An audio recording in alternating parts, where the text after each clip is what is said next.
जय हिंद एवरीवन। आप कैसे हो सभी? आप सभी का स्वागत है आपके अपने चैनल जुगाड़ साइंस में, जहां हमने कल क्या किया था, 1 से 20 तक एलिमेंट्स को याद किया था, ठीक है ना। उनके सिंबल्स याद किए थे। आज हम क्या करेंगे, उनके एटॉमिक मास, उसके साथ साथ चार्जेस भी याद करेंगे। क्या आप सभी इस चीज के लिए तैयार हो? Yes sir. चलिए करते हैं इसको स्टार्ट। हमने जब पीरियोडिक टेबल में देखा 1 से 20 तक एलिमेंट उनके मास लिखे, तो उन्होंने मास क्या निकल के आए? हाइड्रोजन का 1, इसका 4, लिथियम का 7, बेरिलियम का 9, बोरोन का 11, कार्बन का 12, 14। इसी प्रकार से हमने सभी मासेस को यहाँ आप बोर्ड पे देख सकते हो लिख लिया है। बात समझ में आई? लेकिन दिक्कत ये थी कि हम इनके एटॉमिक मास को याद कैसे करें। अगर आप एक चीज ध्यान से नोटिस करोगे, जो हम इवन नंबर लेते हैं, इवन नंबर, उसका एटॉमिक मास क्या रहा है? उसका दुगना। कितना रहा है? दुगना। देखो अगर हम देखते हैं हीलियम का एटॉमिक मास क्या है? 4। बेरिलियम का एटॉमिक मास कितना है?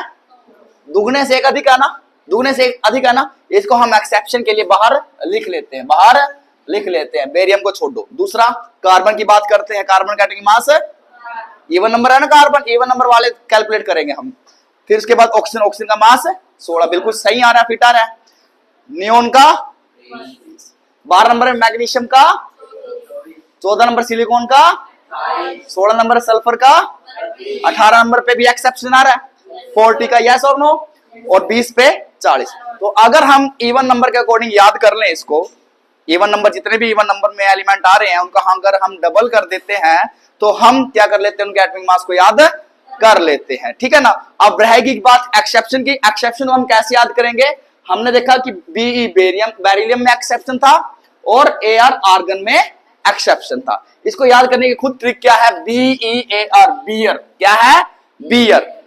जो आपका एटॉमिक नंबर बेरिलियम का कितना है? 4, उसमें इसका नेक्स्ट नंबर को क्या कर दो, आप ऐड कर दो चाहे तो, या फिर आप क्या कर दो, इसका ओड की तरह काम कर दो, इसका ट्वाइस कर दो और उसमें एक ऐड कर दो। 4 का दुगुना 8 और 1 9। इसका एटॉमिक मास याद हो गया।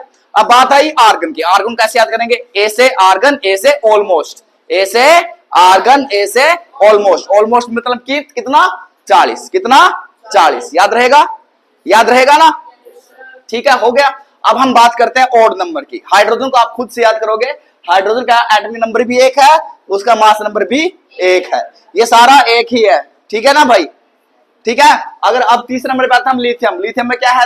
लिथियम में 3 का दुगुना कितना होता है? 6, उसमें क्या ऐड किया है? 1। 5 नंबर है, दुगुने से 1 अधिक। 7 नंबर पे दुगुना आ रहा है ना, तो इसको भी हम बाहर निकल लेते हैं, नाइट्रोजन को। ओके, ठीक है। फिर उसके बाद हम फ्लोरीन की बात करते हैं, दुगुने से 1 अधिक। सोडियम की बात करते हैं, दुगुने से 1 अधिक। एल्यूमिनियम की बात करते हैं, दुगुने से 1 अधिक। फॉस्फोरस की बात करते हैं, दुगुने से 1 अधिक। क्लोरीन की बात करते हैं, दुगने से 1 अधिक। वैसे इसका एटॉमिक मास जो होता है 35.5 होता है। आप 35 के अकॉर्डिंग भी इसको याद कर सकते हो, ठीक है ना। पोटेशियम का दुगने से 1 अधिक। तो हमने क्या देखा कि जो ओड नंबर है, अगर हम ओड नंबर जो आ रहे हैं उनकी संख्या को डबल करके उसमें हम 1 ऐड कर दें तो हमें क्या मिल जाएगा? उसके एटॉमिक मास मिल जाएंगे। लेकिन एक्सेप्शन में क्या क्या है आपका? हाइड्रोजन और नाइट्रोजन। हाइड्रोजन और नाइट्रोजन, इन दोनों को आपको याद करना पड़ेगा। अगर हम नाइट्रोजन को याद रखें, नाइट्रोजन कितने नंबर पे आता है? 7। कितने नंबर पे आता है? और देखो नंबर भी 1 2 3 4 5 6 7 8 हो गए तो, है ना, ठीक है ना।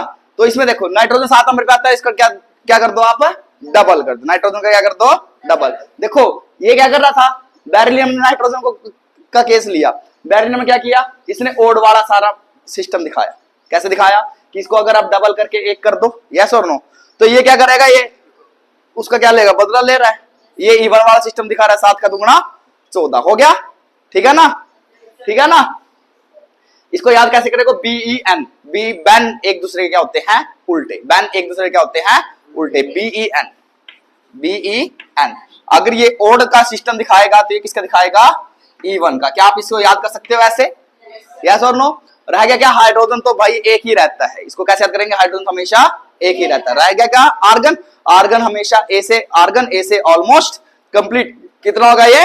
40। ये कितना होगा? 40। क्या आप सभी को ये सभी याद हुआ? याद हुआ? हो जाएगा ये? सिर्फ हमें सिर्फ ये 4 एलिमेंट्स को याद करना है। 4 एलिमेंट्स में भी क्या भाई, जो ओड में हमेशा कितना दिखा रहा है, हमेशा 2 गुना दिखा रहा है, लेकिन किसको छोड़कर, यहाँ इवन में क्या है, बेरिलियम क्या दिखा रहा है, दुगने से 1 अधिक, और आर्गन ऑलमोस्ट 40 हो गया। अब हम इनके क्या याद करेंगे, चार्ज। चार्ज क्या होता है भाई, किसी भी एलिमेंट की कंबाइनिंग कैपेसिटी, जिसको हम वैलेंसी भी बोल सकते हैं। सिर्फ इसके लिए हमें क्या करना पड़ेगा याद, सिर्फ 1 से 4 तक गिनती या 0 से 4 तक गिनती, ठीक है ना भाई। देखें हाइड्रोजन का मास कितना होता है भाई साहब, आप सभी जानते हो 1। चार्ज कितना होता है इसमें, प्लस का 1, ठीक है ना, इसको याद रखेंगे। हीलियम अब 0 से स्टार्ट करते हैं, 0 प्लस 1 प्लस 2 प्लस 3 प्लस 4, फिर इसका उल्टा -3 -2 -1 0, फिर इसका +1 +2 +3 +4 -3 -2 -1 0 +1 +2, ठीक है ना। ये इनके क्या याद हो गए, चार्ज। याद रखें फॉस्फोरस 3 की स्टेट में पाया जाता है और 5 में पाया जाता है। बात समझ में आई, ये 3 इलेक्ट्रॉन दे भी सकता है और 5 इलेक्ट्रॉन ले भी सकता है, 5 के 5 भी छोड़ सकता है और 3 भी छोड़ सकता है। बात समझ में आई ना, ठीक है ना भाई साहब। अपने ऑक्टेट को कंप्लीट करने के लिए इसके बारे में हम बाद में पढ़ेंगे, ओके ठीक है। क्या आज आपको ये चार्जेस याद हुए? चार्जेस याद करने के पीछे का रीजन क्या है, आप सभी जानते हो कि जो भी कंपाउंड बनता है वो किससे मिलकर बनता है, मेटल और नॉन मेटल से। मेटल के ऊपर कौन सा चार्ज होता है, पॉजिटिव चार्ज, और नॉन मेटल के ऊपर कौन सा चार्ज होता है, नेगेटिव चार्ज। आप सरप्राइज हो गए ये जानकर कि इन्हीं चीजों से आपके सभी क्या बनते हैं, केमिकल फॉर्मूलेज बनते हैं, ठीक है ना। फॉर एग्जांपल आप बोलते हो कि सोडियम क्लोराइड कैसा बना, सोडियम के ऊपर कितना चार्ज होता है, हमने देखा अभी सोडियम पे चार्ज होता है +1, अब क्लोराइड को मैं क्या लिख रहा हूं, -1। आप बोलोगे सर यहाँ तो क्लोरीन बोल रहे थे हम, बेटा जिसके ऊपर भी नेगेटिव चार्ज आ जाता है उसके पीछे वर्ड लगता है IDE।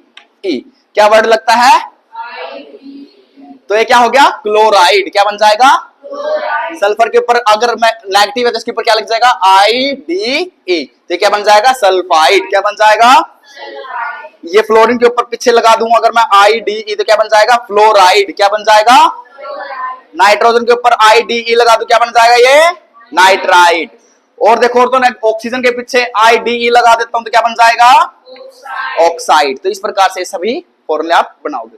आप सभी जानते हो कि हर एक एलिमेंट या एटम अपने आप को न्यूट्रल करने की कोशिश करता है। ये क्या करेगा भाई साहब, ये बोल रहा है कि भाई मेरे से तू 1 ले ले।